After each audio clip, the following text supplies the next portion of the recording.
mohon maaf Mas Ari, orang yang belum berjilbab, lalu kemudian dia tidak pakai jilbab karena belum sampai hidayah padanya, itu dosanya jauh lebih ringan dibanding orang yang sudah berjilbab, lalu kemudian melepas jilbabnya.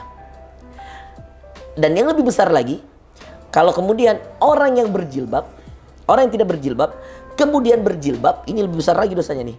Lalu kemudian menyalahkan Allah dan menyalahkan jilbabnya gara-gara permasalahan dirinya dan keluarganya.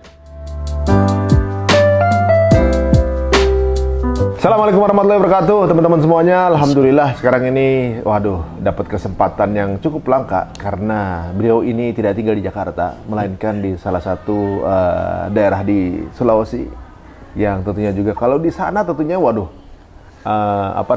sebuah perjalanan cukup jauh untuk sampai ke Jakarta. Dan beliau juga jadwalnya juga padat sekali, makanya pas sampai Jakarta kita tangkep. Tapi jangan dipepes, ikan kali ditangkap pepes. Alhamdulillah kita dengan guru kita, Ustadz Fahru Rozi Ansar. Assalamualaikum Ustaz. Waalaikumsalam. Mas Ari sehat? Alhamdulillah. Pakai bahasa Sudan Ustaz? Mas itu udah jadi nantengin nih. Enggak. Iya. Waduh, Masya Allah. Channel YouTube-nya Umfa Channel. Dari zaman Hijrah sudah ada tuh channel. Waduh, Allahu Akbar. Masya Allah. Gimana Ustaz? Sehat? Sehat Mas Ari. Nah, Makassar gimana pandemi? Makassar ya gitu-gitu aja. Gitu-gitu aja ya? Sama. Tapi udah mulai pada orang kajian? Udah sebagian masjid udah mulai. Ya cuman memang kita belum bisa, ya saya juga di beberapa masjid hanya untuk jemaah kompleks atau jemaah dari situ aja. Kita belum berani share banget gitu. Ada cuma nggak disebarluaskan. Iya, nggak itulah Mas Ari. Nah ini fenomena gini Ustaz, di pandemi ini kan angka kelahiran memang meningkat. Ya karena intensitas suami istri itu sering. Tapi ada fenomena lain itu angka perceraian juga meningkat. Masya Allah. Nauzubillah. Nah yang menggelisahkan lagi adalah ya ada fenomena suami istri perselisihan, kemudian mungkin mungkin berpisah gitu ya.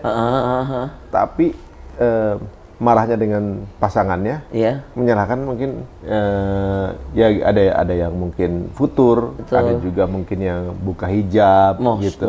Nah ini sebenarnya bagaimana menyikapi ini Ustaz? Jadi ibaratnya kan, ya namanya masalah dalam rumah tangga tuh ada aja, pasti ada aja. Dong, iya.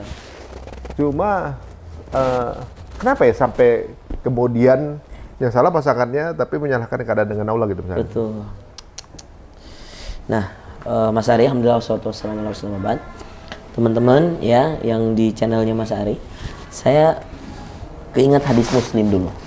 Dalam hadis Muslim, kebetulan saya kan S2, S3-nya jurusan hadis nih, Sudan. Jadi memang kita lebih spesifik.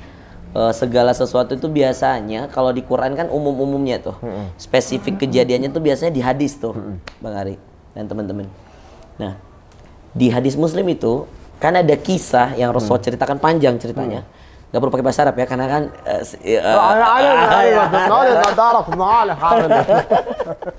jadi dalam hadis ya saya terjemahin teman-teman bahwa hadisnya panjang, ceritanya yang singkat, cerita iblis itu memiliki kerajaan. Nah, di tengah-tengah kerajaannya iblis itu dia menanyakan tuh sebagaimana Allah menerima catatan-catatan untuk dari para malaikat, ada raqib atid, wa may yalfidhu min qaulin illa ladaihi raqibun atid, kata Allah dalam Al-Qur'an. Tidak ada kata yang keluar kecuali ada raqib yang mencatat dan atid juga yang mencatat. Raqib kebaikan, atid keburukan. Nah, iblis juga demikian. Dia menerima laporan dari pasukan-pasukannya. Lalu kemudian berkata yang fulan, dia mengatakan saya baru saja menggoda orang untuk tidak melakukan kebaikan, ya sholatlah, apalah dan seterusnya.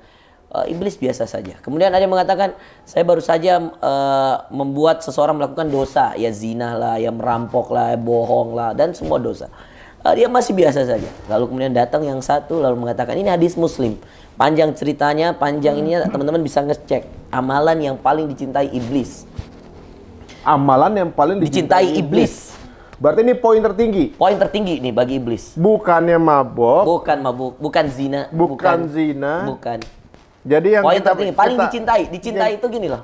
Belum, jadi masalah dosa besar atau tidak, itu urusan Allah kan. Kan yang ngasih keputusan ini dosanya sekian, ini dosanya sekian itu Allah. Tapi yang ngasih grade bagi iblis itu antara sama mereka dengan pasukannya, yang ngasih itu iblisnya. Jadi ini piala tertinggi? Ini piala tertinggi nih. Ada yang lebih tinggi dari ini nggak? Nggak ada.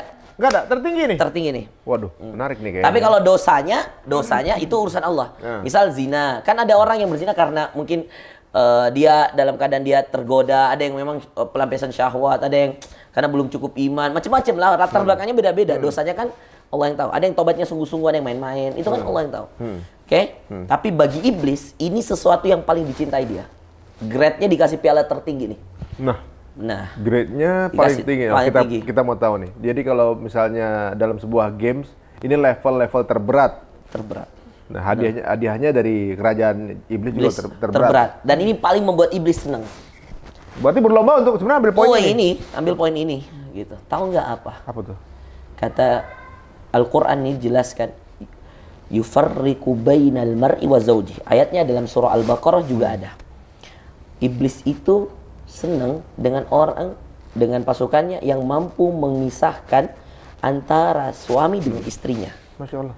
Ini dalam hadisnya juga dikatakan demikian. Ketika ada yang melapor bahwa, ya wahai iblis, saya baru saja memisahkan atau membuat suami menceraikan istrinya atau istri menggugat suaminya. Ngeri kan? Nah, di saat yang sama, afwan Mas Ari, di saat yang sama, perceraian ini dibolehkan oleh Allah. Ada surah namanya At-Talaq. Karena memang kan manusia ya begitulah. Mungkin kadang-kadang di tengah jalan dia tidak menemukan ininya lah, chemistry-nya dan seterusnya. Maka Allah bolehkan ada perceraian. Tapi ingat, kata Rasulullah SAW, abghadul halali indallahi at-talaq. Ini menjadi rate tertinggi bagi Allah untuk mendatangkan kemurkaan Allah. Ngeri nggak? Masya Allah. Dia rate tertinggi untuk mendatangkan kemurkaan Allah, sesuatu yang dibolehkan tapi dibenci oleh Allah. Bayangin, sesuatu yang dibolehkan tapi paling dibenci Allah. Abghadul halal indallah, kata Rasulullah SAW, yang paling dimurkai Allah, dibenci oleh Allah, padahal dia halal, boleh aja, at-talaq, yaitu perceraian. Pelakunya tuh dibenci Allah. Kalau dia nggak ada semangat untuk mempersatukan kembali dirinya dengan istrinya misalkan, atau dengan suaminya misalkan, dia tidak mencari solusi-solusi untuk bersama-sama, maka pelakunya itu dan amalan ini dibolehkan, tapi ya udah kamu ngelakuin tapi saya benci kamu. Allah sampai ngatain kayak gitu lewat lisan Rasulullah. Nah, apa hikmah Mas Ari dari kejadian ini? Hikmah dari kejadian ini, kenapa di iblis ratingnya tertinggi, di Allah kebencian Allah datang pada ini, hal ini, perceraian ini? Karena sumber malapetaka utama ketika suami bercerai dengan istrinya, itu pasti karena syaitan. Pasti itu. Pasti. Godaan syaitan. Mentah syaitan godain orang ketiga masuk di rumah tangga orang, muncullah istilah pelakor, yang akhirnya ini lagi marak gitu, nauzubillah. Atau muncullah ya perebut istri orang dan seterusnya. Itu semua karena godaan syaitan. Makanya Allah tuh jelas-jelas innahu lakum aduwwum mubin, itu jelas setan itu musuh yang nyata. Nah, hikmah yang lain dari grade iblis dan juga kemudian kemurkaan Allah pada pelaku perceraian itu, karena kalau orang bercerai Mas Ari, bukan hanya karena syaitan yang mampu menggoda, tapi setelah itu efeknya besar sekali. Kalau misalkan saya dengan Mas Ari bermasalah, itu kan dua orang aja. Tapi kalau misalkan suami dan istri, dua keluarga. Kemudian anak-anak. Masya Allah. Kemudian hal yang lebih utama lagi, selain keluarga, anak-anak, tetangga-tetangga, masyarakat sekitar, ngomongan kemana-mana. Yang keluarga suami jelekin istri dan keluarganya, yang istri jelekin suami, nggak akan ada habisnya. Istri menikah lagi dengan suami yang lain, jelekin lagi dia, ini nikah lagi, ini jelekin lagi nih, ternyata cerai lagi, nikah lagi, jelekin, nggak akan ada habisnya. Dan itu yang membuat iblis bilang, hahaha, ini udah yang paling gue suka. Coba. Itu kan berarti misalnya kemudian misalnya jadi kasus nasional, jadi viral misalnya, kan lebih banyak lagi yang komen, itu jadi lahan. Oh, lahan dosa dong. Iya kan, lahan dosa dong. Itu dapat pahala dosa jariah nggak di awal? Misalnya salah satu di antara mereka berselingkuh. Misalnya nih. Iya. Kemudian dari perselingkuhan itu terjadi perceraian. Baik. Dari terjadi perceraian itu kan kemudian jadi ladangnya dosa-dosa besar. Benar. Berarti yang awal mulanya itu mendapatkan dosa jariah. Ya. Kira-kira seperti itu. Misalnya kejadian itu viral gitu, jadi dosa jariah semua. Ya, dia seneng nggak seneng, dia sebenarnya harus tahu diri, gitu. Dia harus tahu diri bahwa ketahuilah ketika seseorang berbuat dosa itu bukan hanya pribadinya, tetapi siapa saja yang mengikuti dosa itu dari dia, maka dia, misal saya mohon maaf ya, saya menampakkan, misalnya ada seorang wanita lah menampakkan auratnya di depan umum. Karena dia public figure, maka semua followersnya ikuti gaya dia dengan pakaian itu dan memakai pakaian itu. Maka semua yang memakai pakaian itu karena melihat dia dosa. Dia niat gak niat, ya kan saya gak niat Ustaz, ya kamu pakai. Gitu. Dosa itu tidak dilihat kamu niat atau tidak. Kamu memakai dan kamu menampakkan orang. Maka ketika ada orang yang berniat mengikuti kamu, maka kamu dapat dosa jari. Makanya kita dianjurkan untuk berhati-hati. Nah, contoh misal, yang tadi kasus yang Mas Aris sebut. Dia kemudian berselingkuh dan cerai. Hanya kemudian ada orang yang ngefans sama dia dan mengatakan, fans gue aja cerai, selingkuh, ya gue juga selingkuh dan cerai. Maka itu bisa jadi dosa jariah bagi dia. Itulah bahayanya medsos zaman sekarang. Itu yang kemudian menjadi bahaya. Kata Syekh saya di Sudan, hati-hati kita bisa mendapatkan dosa yang tidak didapatkan oleh sahabat-sahabat Nabi terdahulu. Karena apa? Mereka kan kalau ketemu langsung ketemuan. Abu Bakar nggak mungkin video call sama Utsman. Lu lagi di mana? Nggak pernah kan? Nggak mungkin nonton YouTube dan sekarang dengan kecanggihan teknologi, dosa itu bisa di mana-mana. Kapan aja di mana-mana. Orangnya di Itali yang dapat dosa di Indonesia. Kenapa? Karena dia nonton yang haram di Itali misal. Oh iya. Iya dong. Hati-hati banget. Ngeri kan? Kadang-kadang juga orangnya di mana kita ngomong makanya, di sini. Iya, makanya mohon maaf ya teman-teman semuanya, YouTuber, teman-temanku yang dimuliakan Allah, para pecinta dakwah di dunia konten. Kita memang betul-betul harus berjuang memberikan konten-konten terbaik supaya dia menjadi penyaing dari atau membackup yang orang-orang yang memberikan yang tontonan-tontonan haram. Karena dosa itu bukan sesuatu yang menurut kamu baik atau tidak, tapi menurut Allah baik atau tidak, itu dosa. Kalau itu buruk bagi Allah berarti itu dosa. Kalau menurut Allah baik, itu baik. Mohon maaf Mas Ari.